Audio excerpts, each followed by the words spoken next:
Success అంటే ఇదే అనిపించే జీవిత కథ ఇది.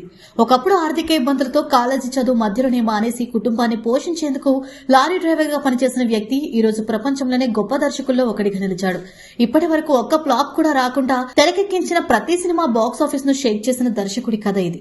చిన్నప్పటి నుంచే ఎన్నో కష్టాలు ఎదుర్కొన్న ఈ వ్యక్తి పేరు జేమ్స్ కామెరూన్. మంచి ఉద్యోగం దొరకక ట్రక్ డ్రైవర్ గా పనిచేస్తూనే సినిమాలపైన ఉన్న ఆసక్తిని వదులుకోలేదు. ఆ ఆసక్తిని అతన్ని సినీ రంగం వైపు నడిపించింది. రోజర్స్ కార్మాన్ న్యూ వరల్డ్ పిక్చర్స్ లో వారానికి కేవలం $175 జీతంతో తన సినీ ప్రయాణాన్ని మొదలుపెట్టాడు. 1981లో పిరాన్హా 2 ది స్పానింగ్ సినిమాతో దర్శకుడిగా అడుగుపెట్టిన ఆ సినిమా పూర్తి కాకముందే ఆ ప్రాజెక్ట్ నుంచి తప్పుకోవాల్సి వచ్చింది. కానీ అక్కడితో ఆగలేదు. 1984లో వచ్చిన ది టెర్మినేటర్ సినిమాతో ప్రపంచ సినిమా చరిత్రనే మార్చేశాడు. ఆ తర్వాత ది అబిస్, ఏలియన్స్, టైటానిక్ వంటి చిత్రాలతో తన సత్తా ఏంటో నిరూపించాడు. ముఖ్యంగా 1997లో విడుదలైన టైటానిక్ సినిమా ప్రపంచ వ్యాప్తంగా సంచలనం సృష్టించింది.